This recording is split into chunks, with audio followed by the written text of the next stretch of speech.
You're alive. Yeah. Continue.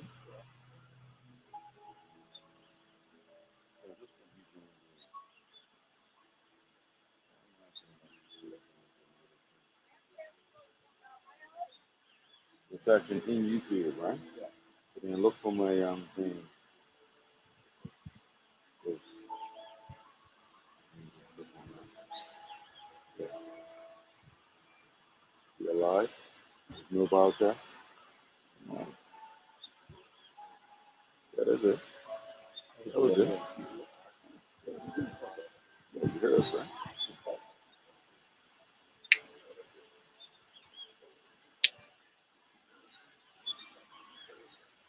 Yeah, you heard us.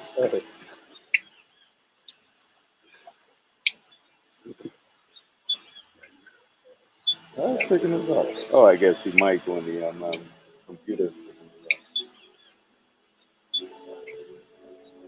I don't have a video playing or whatever. Let me see if I can play a video or something.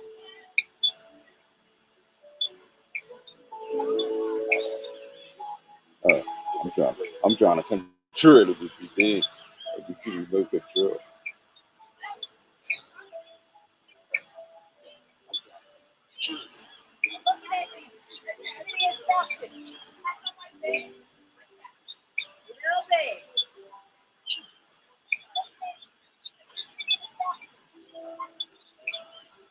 Or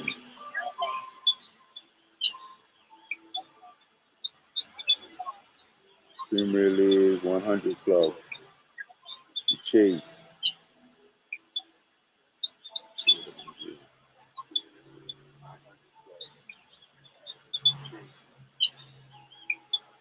So that's a goal.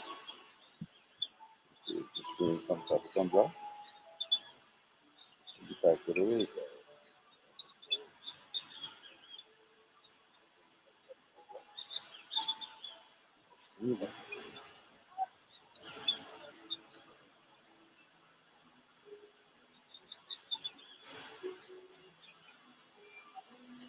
That was short. That was a short report.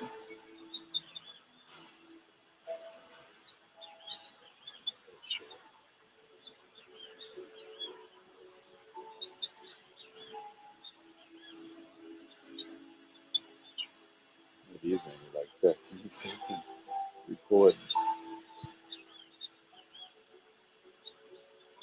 Look at the screen, right?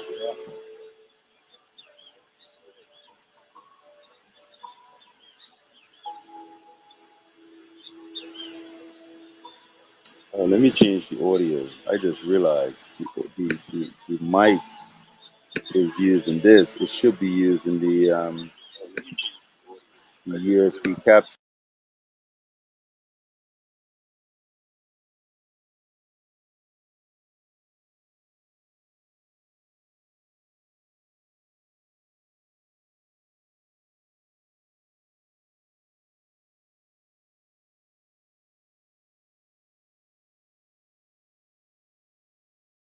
Could release some of the equity tied up in your home. My room by room makeover. My home helps pay for it. Our specialist advisors can talk you through all your options, and they'll even tell you if it's not right for you. Call us free on 0808 23.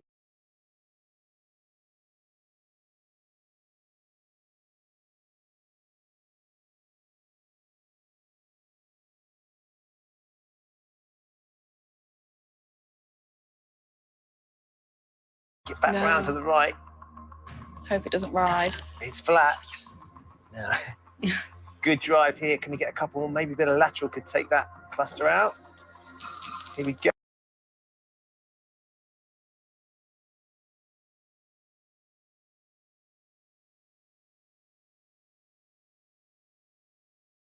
You've got the bedroom back there. And most of the layout is exactly how it would have originally been. But they have adapted it to be a modern living space. You've got a little modern fridge in there and a cooker. The shelves are not original, but I like the way they've picked it out with a vintage wallpaper. Yeah. And then the living space outside that they've created has got some really nice ideas as well. I think we should go and have a look at that. Great.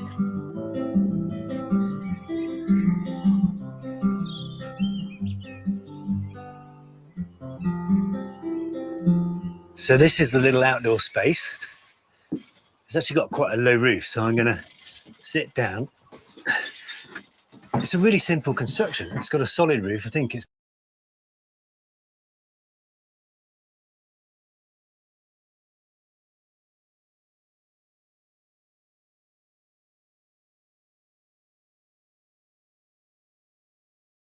got the bedroom back there. And most of the layout is exactly how it would have originally been, but they have adapted it to be a modern living space. You've got a little modern fridge in there and a cooker. The shelves are not original, but I like the way they've picked it out with a vintage wallpaper. Yeah. And then the living space outside that they've created has got some really nice ideas as well. I think we should go and have a look at that. Great.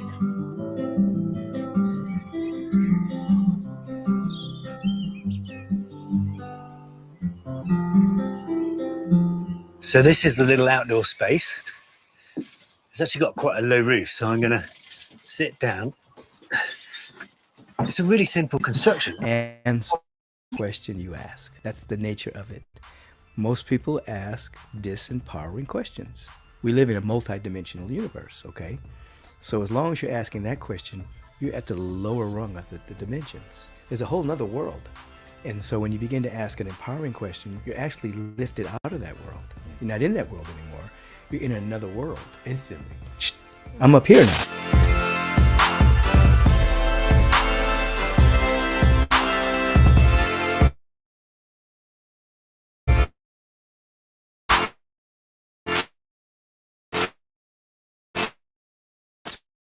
So we've been talking a lot of things, but you've been teaching for over 40 years now and being a leader for over 40 years. So this question, I want to know this personally because, you know, just spending time with you and just seeing how invested you are in your health and nutrition.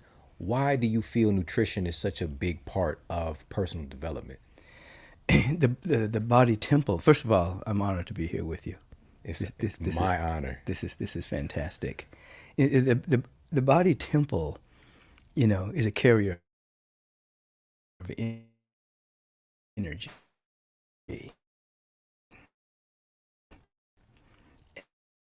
And just like a light bulb has to be able to hold that wattage.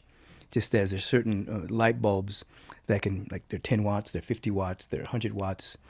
The body temple, when there's proper nutrition, proper exercise, proper thought, proper hydration, etc., you're able to hold more of the energy that the cosmos is trying to flow through you.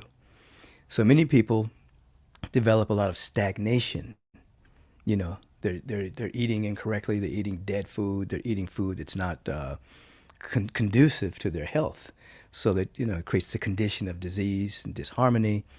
So nutrition, you know, if we actually think that this is a temple of the living God, you know, you're going to treat it properly. It's not just a bag of bones, as they used to call it back in the day. You know, it has an intelligence of its own. It listens to what you're thinking. You know, the cells hear your emotions and your feelings and your thoughts and replicate that in chemistry, you know, toxic or tonic, depending on what mood you're in. And food does the same thing.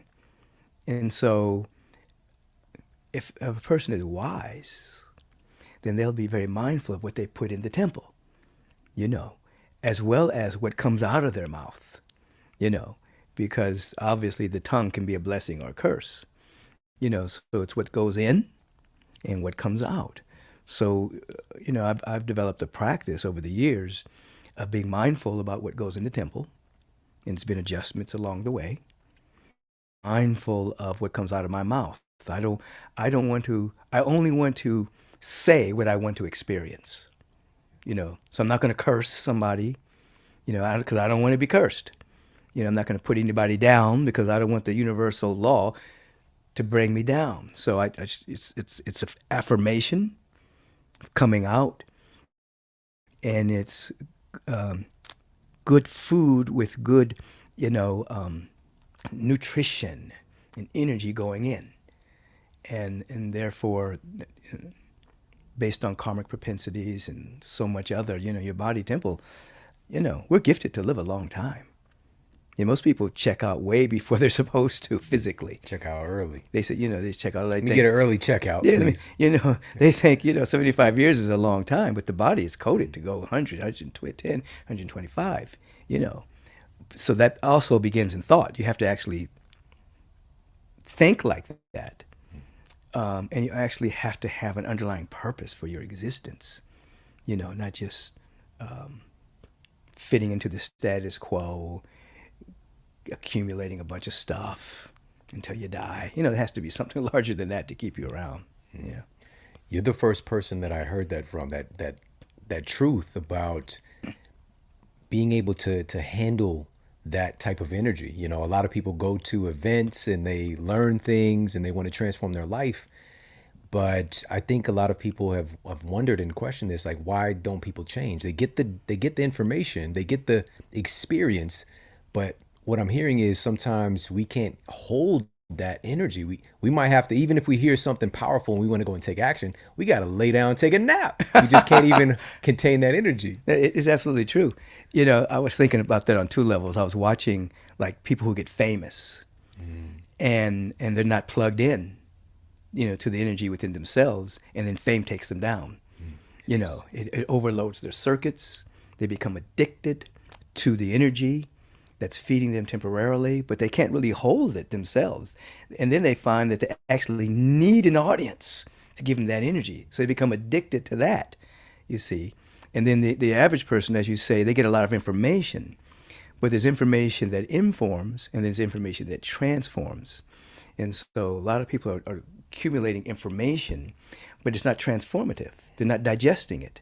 They don't have a practice that's actually assimilating the information until it becomes real knowledge, and so they may go get high for the weekend at a seminar, but then by Monday, they've reverted back to their old patterns because they don't have an underlying practice and a higher purpose to keep them going.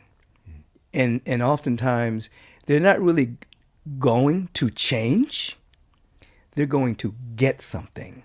If I get that, I'm going to be happy.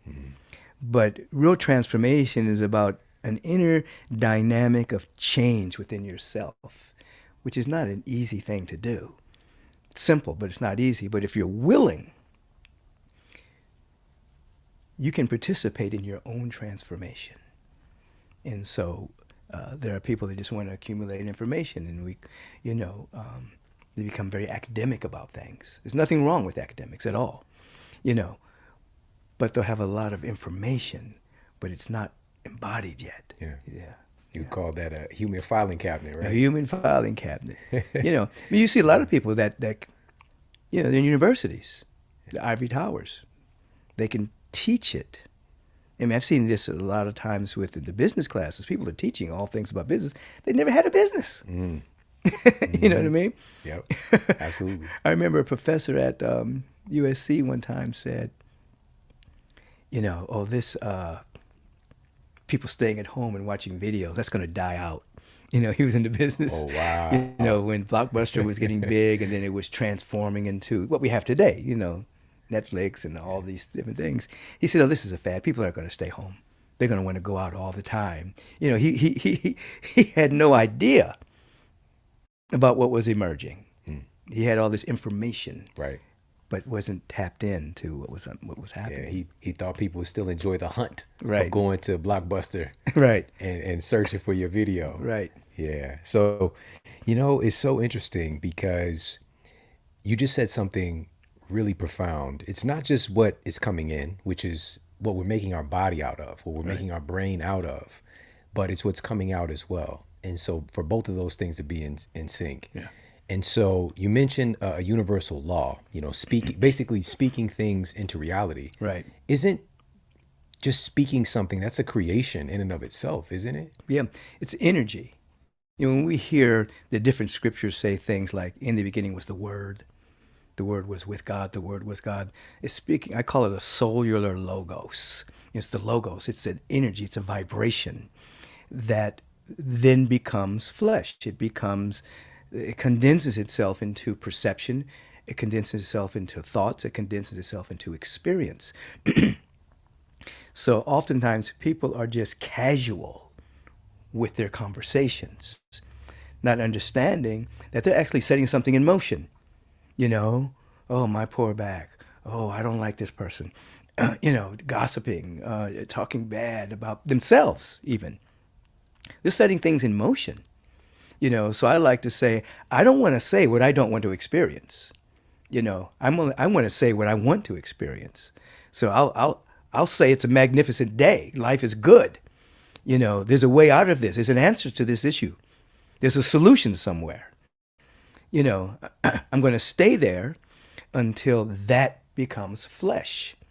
But it's practiced because individuals, particularly now, people have normalized negativity. They've made fear popular. You know what I mean? And that's become, you're an oddball if in fact you're operating at a different level. They think you're just weird, And so you'd rather be an oddball in a crazy world than to be normal in a crazy world, Yeah, but I always caution people, and I'll check people with me. I say, well, wait a minute.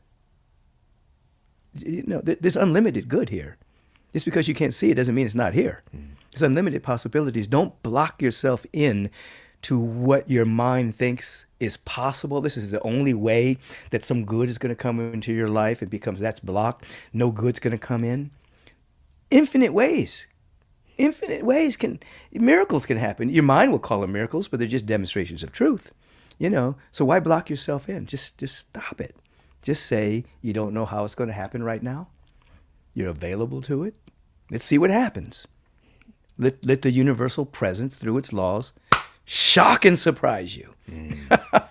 Normalize that. Right, normalize that. Yeah. I'm literally just still ruminating on normalizing fear. Yeah. It's a system within us that, of course, has provided us value over our evolution for sure. But today, to live in that state habitually, we're not wired up to live that way. We're not designed to be that way. And so even with so many folks having their aspirations, goals, everybody listening right now has incredible potential to achieve things beyond our wildest imagination. Right. But I think so often, and fear being a big driving force of this, we get caught up in what if instead of what is. Mm-hmm. So how do we go from what if to what is? Yeah. Well, what if can also be used positively. What if everything works out? Cool. What if I have more than enough money? You can go there and you'll get to what is. Because what is that right here and right now, all of the power, all of the presence, all of the intelligence, all of the love, all that is already here. It's already here. It may be latent within us, but it is here. And as we begin to think like that and contemplate that truth, our frequency rises. We begin to hang in that awareness. Now, what has happened is that individuals have normalized fear, which means their attention is more on what they don't want than on what they do want. So what people don't understand is that anything you don't want, you're having a relationship with it.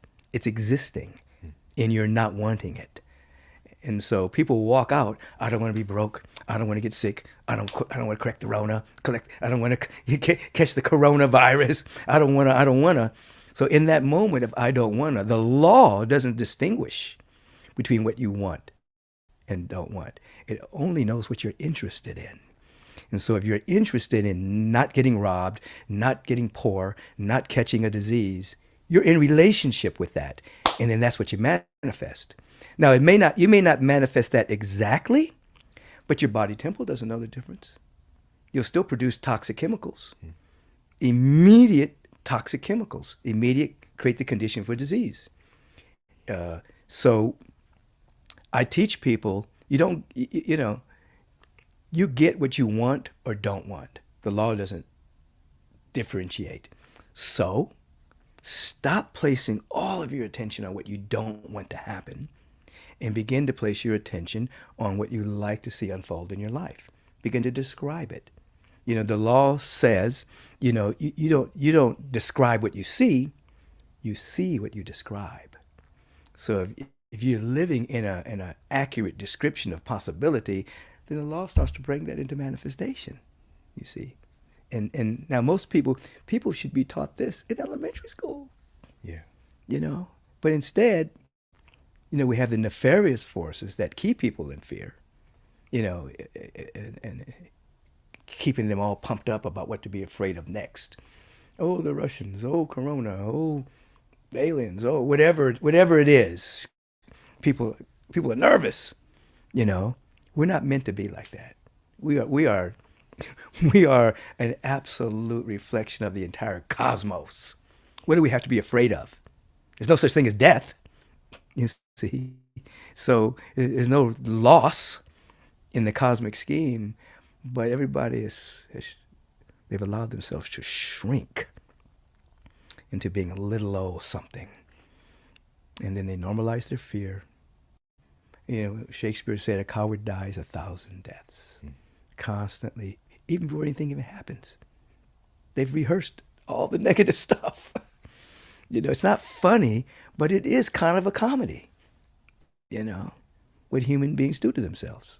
I love this so much. This is what I wanted to ask you about this today. I wanted to ask you about the comedy of life. Yeah. And the sickness that we can get caught in of taking life too seriously, of taking everything so seriously. Right. So let's talk a little bit about that. Well, first of all, there's nothing serious going on in the universe. Nothing at all. The universe is a big explosion of joy and ecstasy and bliss. Okay, so if you got to stretch your perception a little bit. There's no such thing as death, and there's no such thing as loss. Okay, yeah, you're going to exit a body temple when it's your time. In the world of the phenomena, you know, things come, things go. We don't deny that, but there's nothing serious happening. So since there's nothing serious happening, what is happening? What's happening is the universal presence and all of its creation is continuing to expand, to reveal the infinite nature. So that means you get to play. It's our time to play in this, you know. Now we create seriousness, you know, NBA championships going on. We create a serious time crunch. Time doesn't really exist, but we play with it. Okay, we only have this many minutes, and when the end of the game, whoever has more points, they win. The other person loses. Oh, that's serious. It's not really. You know, we call it a consistent irrelevancy. You know what I mean? It's irrelevant. Yeah. It's consistent. It's fun. At the end of the day, you know. It's a social agreement. We all truly, we just made that up. We just make it up. It's all made up. Yeah. Wow. It's so the idea is that we are here as joy babies. You know, we have to tap into that joy. And the thing about it is, when you move into conscious joy and gratitude, now you may have heard this from your mom, you know, and it probably spans all cultures. Yeah, our parents saying to us, you know, if you don't stop crying, I'm gonna give you something to cry about. It's pretty common, right? I've gotten that one. Yeah. The universe says, if you don't stop being grateful, I'm gonna give you something to be grateful for. It's the same law. You know. I like that. So as you lift your attention to being grateful for anything, for the next breath you're about to take, the next beating of your heart, then the universe will find something that matches that field. And it will shock you because it will come outside of your present perception. You know, we have a perception of life, and then in this perception, we want this, we want that to be happy, we want that to be happy. We don't know it's all of this exists. But if you go into the feeling of gratitude, then all of this opens up for you.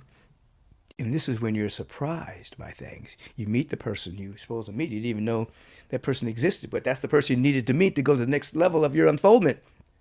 Opportunities show up, possibilities show up that you didn't even know existed, just because you're in the feeling tone of possibility. You see, we're not taking it seriously. What I say is, we don't take things seriously, we take things reverentially. I have a reverence for life. I have a reverence for that plant. I have a reverence for the trees. I have a reverence for the ground. I have a reverence for Mother Nature. I have a reverence for human beings. I revere it, but it's not serious. It's a reverence, you know. So sometimes in religiosity, they will mistake the two. You know, they think reverence means serious. No, it means my heart is open. I really appreciate the flowing of the rivers. I appreciate all sentient beings. I have a deep reverence. And that's spiritual. That's open-hearted. Yeah. The reason I want to ask you about that is because I think it's a lot easier. I know it's a lot easier today to get wrapped up in the seriousness of, you know, all of the attention, for example, that we might get with social media. Right. You know, like just there was a little meme going around that, you know, essentially a meme was like, the internet is crazy. You're never supposed to know this many people. You know, it's just like, we're not supposed to know 5,000 people. You know, like that's never existed before. And caring about the opinions of 5,000 people. Right. You know, and so I think carrying that level of, you know, everything is so serious. If somebody that is 20 times removed, 200 times removed from actually knowing you says something negative about you, and it can just take you down. Right. And so carrying a little bit more of a light heart with things to even not take ourselves so seriously, for example. Right, I think right. it could be a helpful tool today. Right. Yeah. We don't take ourselves seriously. We love and appreciate ourselves. And we learn not to be overly concerned about what other people are thinking about us. And then we learn not to be overly concerned about our own thoughts about ourselves, because we don't know where they came from. It may have come from our parents, it may have come from people in high school that said something crazy about you. All that stuff may be going around. We learn to be conscious of what the presence is saying about us. You know, I've always loved this scripture. I'm not a religious man, but I'm a spiritual man.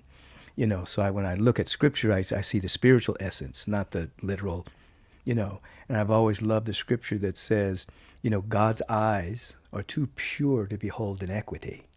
You know, that this presence doesn't see anything but itself. It only sees potential. It doesn't see anything negative, because if it did, that meant that negative would last forever, because God only sees the eternal.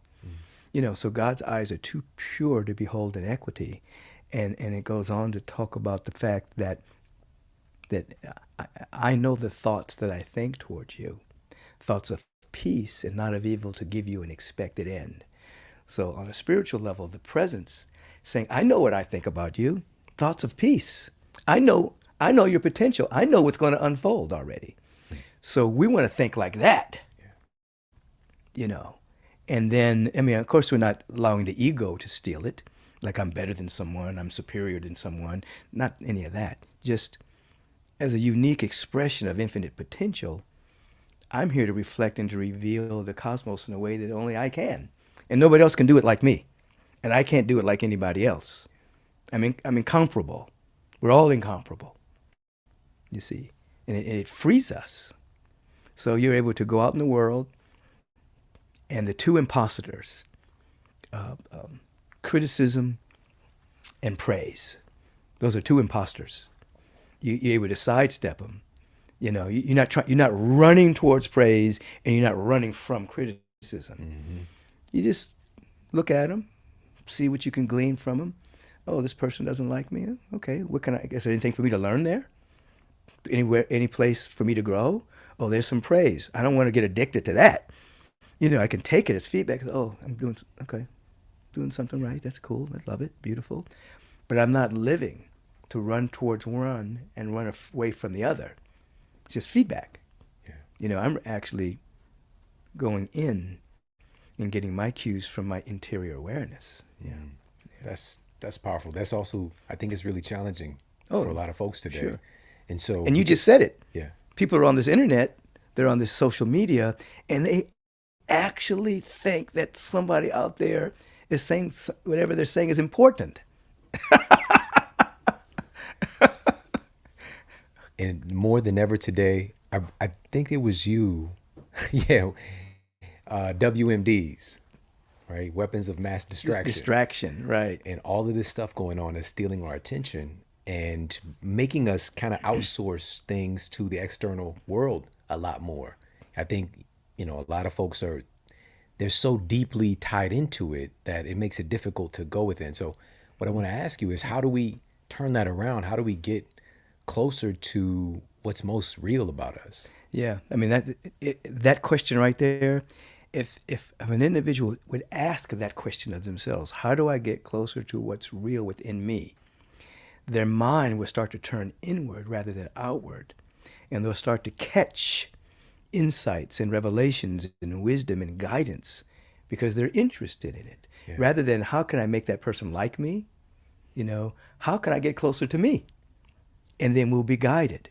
But of course, there's age-old practices of concentration, contemplation, meditation. These are all ways of watching our own thoughts, our own moods, and then something sweet and wonderful happens.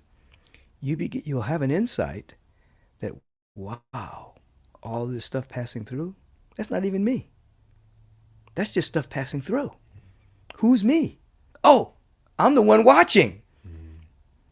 And the moment you realize you're not the stuff passing through, that's a step in enlightenment. That's like, I'm not identified with all of that stuff passing through. I teach people, you know, we have the ocean, and then you have the content of the ocean. There's seaweed, there's plankton, there's fish, there's boats, there's human pollution. All that's in the ocean, but it's not the ocean.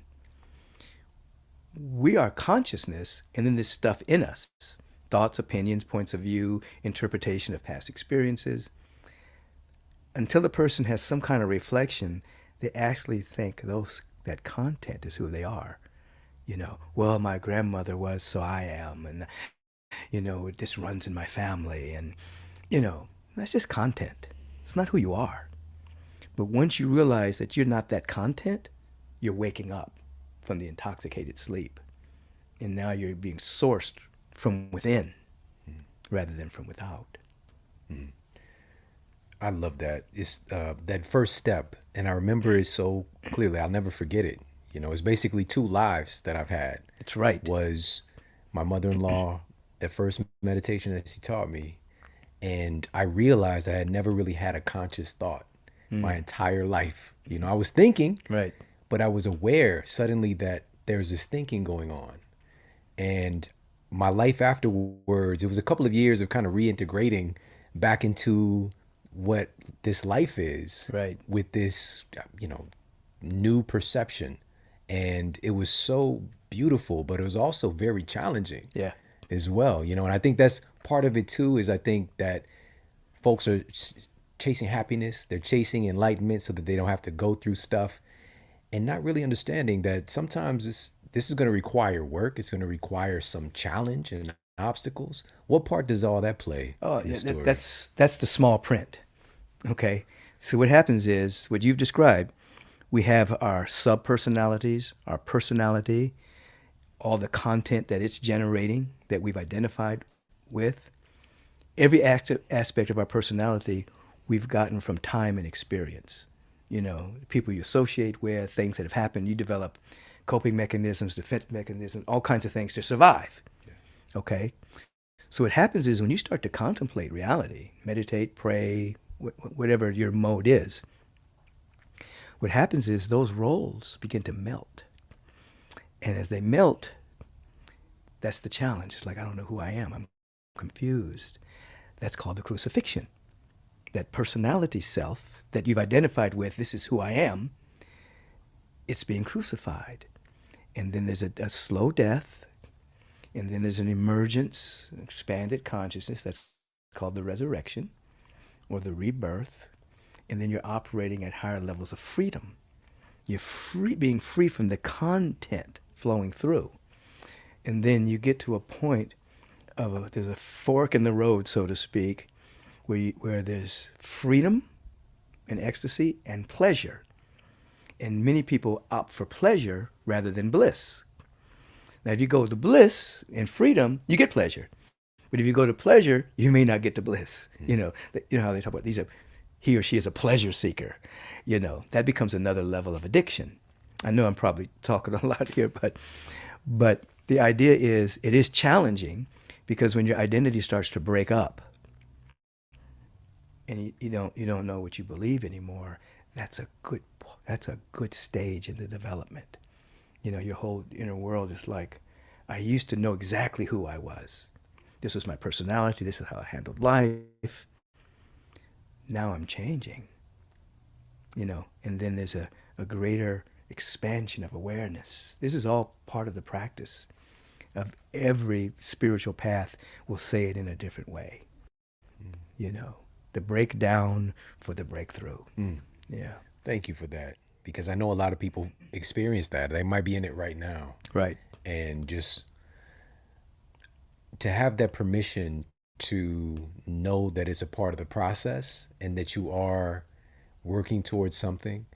I want to ask you this, because you're one of the people who has really identified and expanded the awareness of different universal laws, like the law of attraction. Mm-hmm. And there's always this set of beliefs that make it hard to accept that that's going on, Mm-hmm. even though it might be the only thing going on. That, what about negative things that happen? How is it that I attracted this quote bad thing into my life? How can you speak to that? I'll tell you, yeah, I will, and I'll tell you a story. I was getting ready to go on the Oprah Winfrey show again, and she comes into the green room, and she says, "I'm getting these letters from people wanting to know, why do these bad things are happening to good people, and did they attract it? Because we were speaking about the secret and law of attraction." And she said, "Michael, I'm going to ask you that question."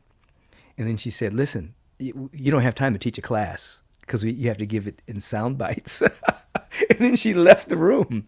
Wow. And I'm thinking, I'm going to talk about this in sound bites? Because I sat and meditated, because we're about to go live. And so what is called the windows of manifestation came into my awareness. Just went whoop. So we go out and we're talking, and then Ms. Winfrey says, "Michael, I'm getting all these letters. Why is it that bad things happen to good people? Are they attracting it? What's going on?" And I said, "Well, there's these 4 windows of manifestation. The first window is you basically experience your thinking. Whatever your thinking is, it will transmute itself into an experience. It's window number 1. Window number 2 is called a lesson. Let's say you have a goal, a vision. You're putting something out there. I want my life to be this particular way. But you don't have the energy to hold that life yet. So the universe will give you a lesson that you may not like. But at the end of the day, you say, you know what? If that hadn't happened to me, I wouldn't be the person I am today. Mm-hmm. While you were growing through it, it's like, why is this happening? I don't want this going on. Why did this occur? But you asked for something larger. So the universe is making you a larger container. But it has to process you first. That coal has to become diamond, And so it's intense. When you come out of it, you realize you're different. Now you're vibrationally worthy to have the life that you were envisioning. That's lesson. Window number 3 is called a blessing, meaning there are actual individuals who have come to the planet who have taken on certain things in order to raise the vibration of compassion on the planet. Very quick story. There was a woman who was clairvoyant, clairaudient, and she would work with people. There was a particular woman who was very wealthy, but her heart was closed. She didn't have any friends, no love in her life. She was with her lover. She ended up having a baby. And the baby, at this time, back in those days, it was called mental retardation. She loved this baby. And her heart opened. She became a different person based on having this child. Philanthropic, giving, generous. At the age of 11 or 12, the boy slipped into the pool and died. And so this lady named Helen Greaves comes on the scene, and she talks to the boy who had passed over. She had that kind of ability. Discovered he was a tremendous avatar, tremendous high state of consciousness, who had purposely taken on this incarnation to open up her heart, because he had known her in other lifetimes. So what looked like, well, why is this boy born like this? And then why did he die? Oh my God, there's so much tragedy. He actually had taken on that incarnation to become a blessing to these people. Window number 3, that happens with large groups of people, Holocaust, slavery at times, different things that have occurred, individuals or groups of people will sometimes take an incarnation to raise the whole level of humanity. So humanity would say that should never happen again. We need to have laws against child labor. We need to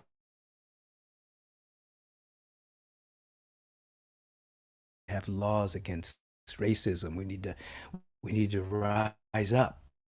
So sometimes we shouldn't judge why is certain. It could be a lesson they're learning, or it could be that they're actually bringing a blessing. And the 4th window is the group consciousness. The first one is individual, how I'm thinking. The 4th one is, as long as there's a belief collectively in lack, scarcity, disease, limitation, as long as that's a collective belief, somebody's going to experience it, unless they're strong enough to transcend it. So that's what came through, those 4 windows of it. Of course, it doesn't explain everything, but it keeps people from judging by appearances, because we don't know what a person's growing through, whether they're confused or worried themselves to death, or worried themselves into a disease, or whether they're in the midst of a lesson. I remember a friend of mine who was an attorney that went through some very hard times. And when he came through it, he became a minister, actually. And he didn't give up his legal life. But while he was growing through it, it transformed his life. And he would say, man, I'm so glad that negative stuff happened to me. It was negative at the time, but it purified his soul, Yeah. That's powerful. I mean, when you said it, I immediately thought that the worst thing that ever happened to me, I'm so grateful for. Yeah. Like, it's really one of the best things that's ever happened to me. I wouldn't trade it. I mean, it's terrible, absolute. But also I realized that within that, I could have stayed. I could have stayed stuck in it. That's right. And I think that's one of the challenges that we face today is when the thing is going on, it's not very fun. It's not an easy situation for us to be like, you know what, this is going to be the best thing that ever happened to me someday. Right. So it's being aware in those moments. And I think this goes back to having those tools. Right. So that we can process the information, so that we can have that meta perspective. Right. When it's going on. This is even a day-to-day context when something you don't like shows up. Just having that sense of presence that, for me, like I said, I could have really got stuck in that. And also the environment would have given me permission. Right. Nobody necessarily expected more of me. Right. But there was something within me that said, just keep moving forward. Right. Keep moving forward. Absolutely.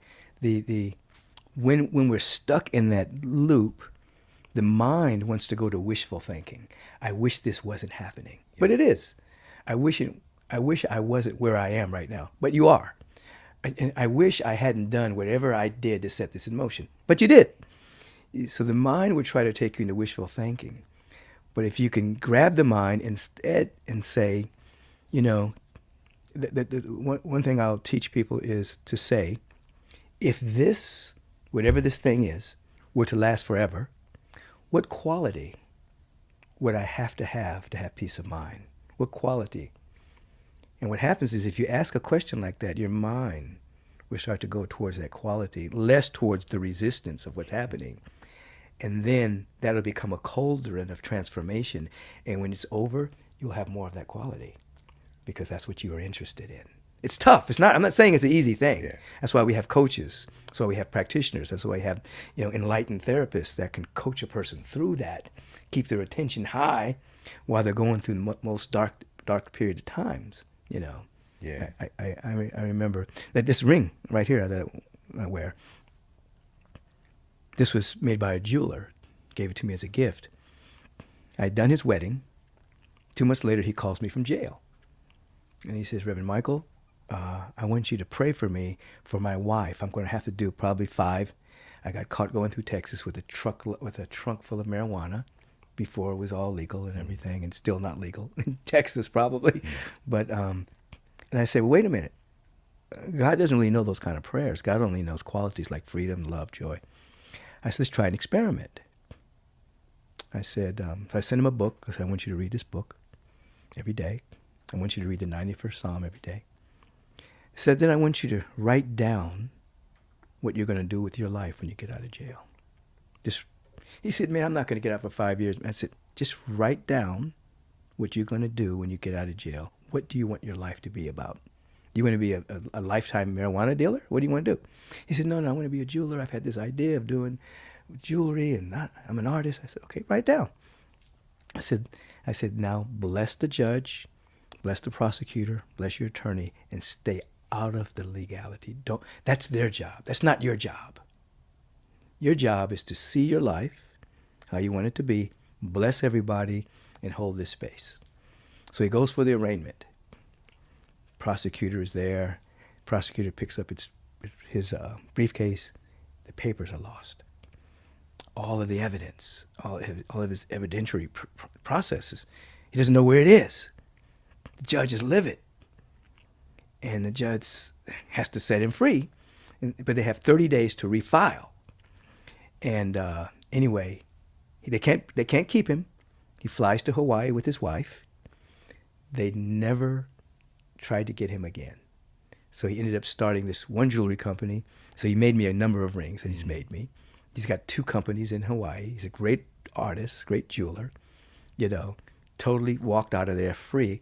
Like I said, the presence, whatever name you want to call the presence, it only knows freedom, but you have to vibrationally match yourself to that. Yeah. So he was doing this drug deal to pay off his child support. Then he became aware that his life was full of abundance. It's a great possibility. He didn't need to do it. And that was the worst time in his life, being in jail.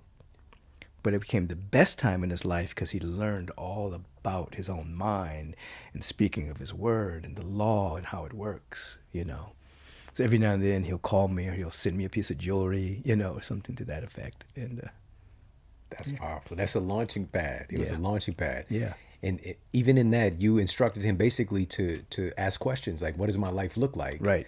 And questions really can, in many ways, be, this is the time where the Olympics are coming up. And I'm thinking about a springboard. Mm-hmm. Questions could be a springboard that you could do all kinds of crazy, flips and twists with, or you could belly flop. You could. If you ask the wrong question. Yeah. And so I'm just thinking back to when everything changed, when I was in the worst time, the worst moment of my life.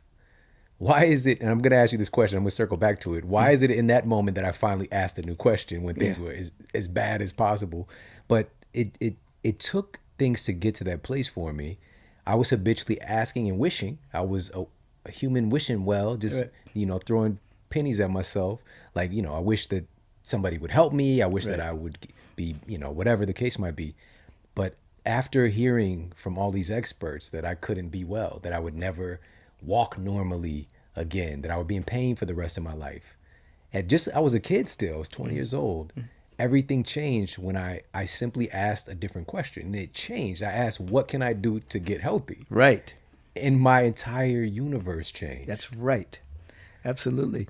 The universe will answer any question you ask. That's the nature of it. Most people ask disempowering questions. What's wrong? Who's to blame? Why me? What should I do about it? Why did this happen? So, we live in a multidimensional universe, okay? So as long as you're asking that question, you're at the lower rung of the dimensions. There's a whole nother world, okay?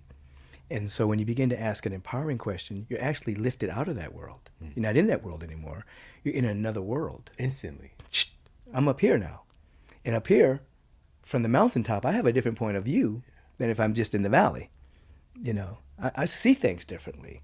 I'm hearing wisdom and guidance and direction. Answers are flowing, and I'm in a different world. It's difficult to teach at time because this is where you start moving from metaphysics to mysticism. You're at a whole another level of seeing. It's a whole different world that exists. But most people are content. They think they are anyway, to live in this small world when this other world exists. But you have to ask the right question to get there. The password, who am I? You know, the password, who am I? You know, what do I represent? You know, what am I here to reveal? What gift do I have to give? You know, what does my life really mean? You got to ask a different level of questioning, you know. This is making me inquire because this awareness is who you are now. Like you mentioned earlier, some people are a human filing cabinet, and then others, you're it. Yeah. You embody it. And with your practices, because it also is a practice, it's a continuous practice, I would love to know how your day is set up. Like, is this something that you start your day with, these practices? Is there, what does your morning routine look like for Michael Beckwith? It has evolved over the years because with every moment of inspired wisdom or insight, there's greater integration, greater embodiment. So I can remember over the years, I would meditate for hours on meditation retreats, just live a life of meditation until as a moment comes where I'm not really out of that space. You know, I do my meditation in the morning, but I'm always in kind of a reflective awareness.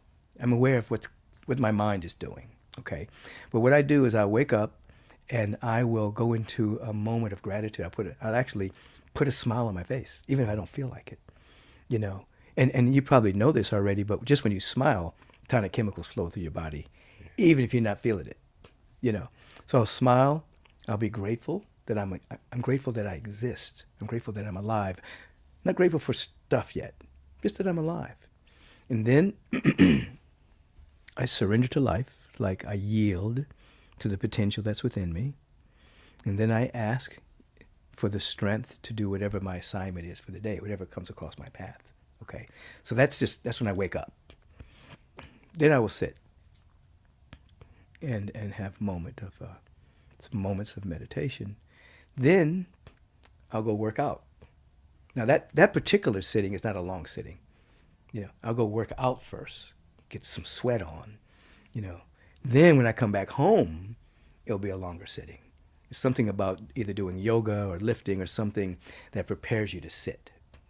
So now I'm sitting, and that's a longer period of time. The minimum is 22 minutes. The maximum will be whatever my schedule allows me to do.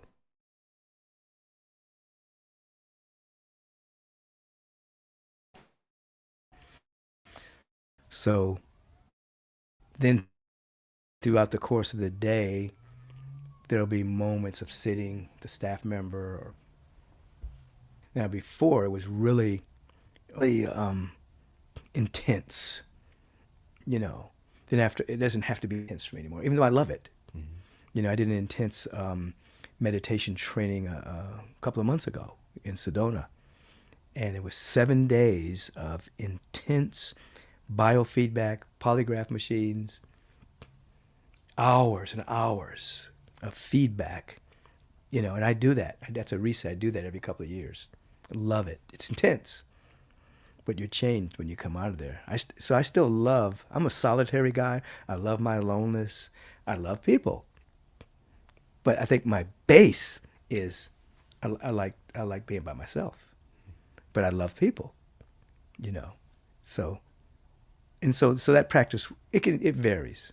You know, sometimes I have, you know, the magnets we talked about. Yeah. They're right by my bed. I do the magnet, I do little qigong moves, you know, and that'll be my meditation. So it just varies. I do breath work every day. I do breath work before I speak. You know, but now that I'm talking to you, there are things that I do, I forget about them because they're just part of just part of the deal. You know, I'm not saying, oh, I'm going to sit down and do breath work now.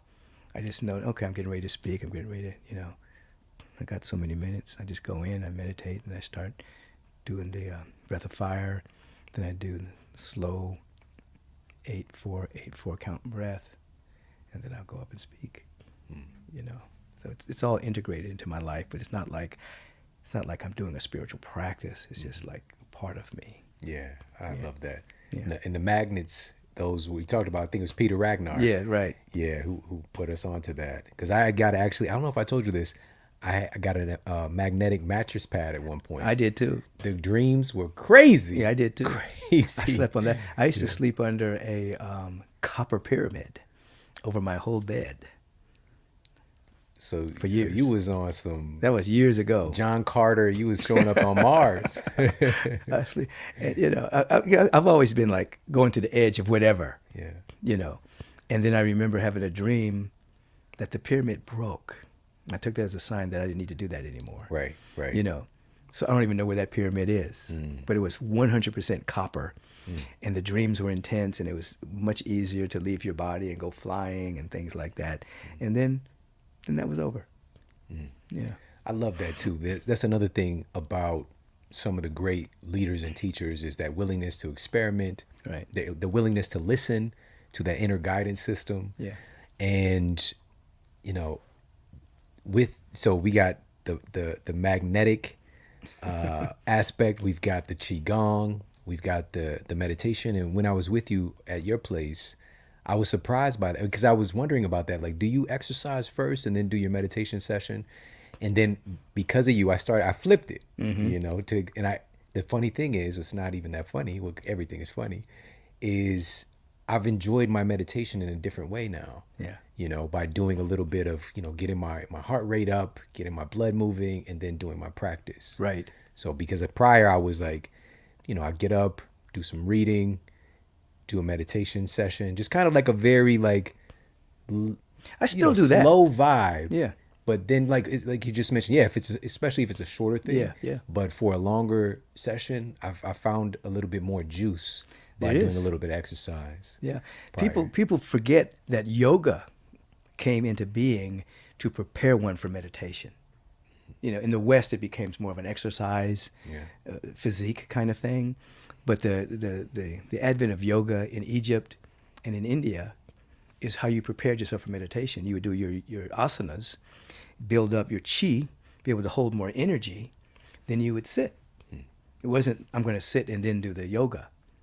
It was the other way around. You do the yoga, then you would sit. So the same way, you do your exercise first, and then it's easier to sit. You're not as fidgety because you've expanded your vessel to hold more energy. You can sit for longer periods of time. There's two things. So yoga helping to build up that potential for holding that wattage. Yeah. And the same thing with our nutrition. Right. So both of these practices integrated. I love that so much. Yeah, some people would say, nutritionists say that nutrition is king and exercise is queen. And then the exercise people say, no, exercise is king and nutrition is queen. But they're both. You got to have both. Meditation is the kingdom. In meditation, phew. So with everybody again, and I want to reiterate this, it's something that we talk about frequently, just the absolute infinite potential that every person has. Yeah. You know, we're so wonderful. And I think that sometimes we can lose track of that. I think a big part of that is our education system and the way that we kind of come up. We're kind of inundated with misinformation or miseducation about who we are and what we're capable of. What can folks do if they're wondering, you know, they hear wonderful people and all these incredible speakers and writers and successful people, and they're just like, I'm not that. What can people do to help to kind of uncover who they are, what their gift is? First of all, there has to be a shift of perception.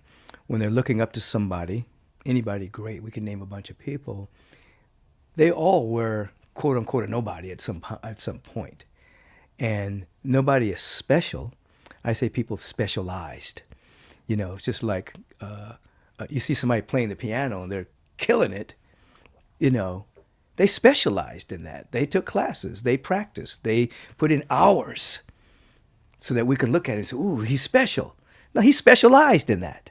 You know, and whatever walk of life we can talk about Nelson Mandela, we can talk about Holiness of Dalai Lama, we can talk about great athletes, we can talk about doctors, we can talk about influencers. They specialized until that became second nature. So I have to remind people that they have the same powers, but you have to put in the time. You see, the two greatest technologies are earnestness and sincerity. That if you're earnest, meaning you practice whether you feel like it or not, and you're sincere in your motivation, you're going to bear fruit, you know. But it's not going to it's not magical thinking. It's not like doing one affirmation and saying, poof, you know, my life has changed. I have to actually put in the time. So if people can catch, as you said, we are wonderful, but it has to be activated. You know, it has to be activated. Olympic athletes are just going to go out and run a 9-1. You know, they got to do the work. Yeah. You know, or you're going to pull a muscle and hurt yourself. Right. Or all the muscles. Or all of them. Yeah. You know what? There's this term that we have, like somebody's a natural. Yeah. Like, look at them, they're a natural. They would never know if they didn't pick that thing up. Like, I was thinking about Serena Williams when you mentioned athletes we look at and we aspire to. She could have never picked up a tennis racket. She could have been a teacher. She could have been a judge. Right. You know, and so it's the investment. I think it's experimentation. Yeah, her father had her out there all the time working, which she's doing to her daughter right now. You know, showing her the steps. You know, yeah, it's and that, now I will say, I mean, there have been prodigies, people born that they can play the piano, but I don't believe in different lifetimes. I believe it's just one life with different chapters. So in another chapter of their life, they learned that skill and didn't forget it when they came here. I mean, there's so much we can talk about that. You look at somebody like Beethoven, who was deaf. Deaf. Most people forget that this man was deaf and created full symphonies. You know, he was listening with the ear that's beyond the ear, not the physical. He never even heard a tune, but would write a full symphony. How does that happen? You know, there's so much more than meets the eye of who we are and our capabilities, you know. And I think this will go back as well. Let me just say one other thing. Sure, you said something about education, which is actually miseducation. Because the system that it was set up for workers. It was set up by the aristocracy to have people be prepared to have jobs. It wasn't set up for like real learning and education. It was set up so they would have the people to be able to do certain things proficiently in the job sector. So we don't have a really good educational system. We have a system that fits people into holes to plug up things in society. I would say, I used to tell kids years ago, before the internet and all that, I would say, I know a place you can learn anything you want, get all the information, all the knowledge. Say, where's it? The library. You know, ooh, it's a very mystical place. Today, you can study anything. You can study anything. Nothing prevents a person from studying anything you want and to become proficient in something. Such a gift. Yeah. When things are as crazy as they are, yeah, you also have opportunity like you've never seen. Right. You just said it. Anything. You can learn from the top people in the world in their respective space for free. For free. Business, athletics. Oh, you know, so I mean, the phone that we have, when the first people went into outer space, they didn't even have that much technology. We have more technology in our smartphones than the first astronauts had. We have that in our hand. Yeah. We're unlimited. Yeah, we can skyrocket our lives to a different stratosphere. Totally. You know? So within finding our gifts, and I think this also goes back to asking those questions as well. You know, what is my gift? You know, what in different challenges, for example, you know, what quality is wanting to emerge from me, you know, and like picking these little traits up. But what if, okay, so let's say that we are tapping in to our gift. We know the thing that we want. For example, you gave the story about the gentleman who was a jeweler. Right. Right. But what if we bump into the situation where we feel like we know what our thing is, what we're passionate about, what we're moving towards, but we feel like we missed an opportunity. Can you speak to that? Well, first of all, there are infinite opportunities. You know, there used to be an old superstition that opportunity only knocks once, or something like that. You know what I mean? There it is. It's gone. Right. But that would be in a limited universe. You know, opportunity is infinite. Possibilities are infinite. So if an opportunity has passed you by, you learned a lesson. You weren't ready. You weren't prepared.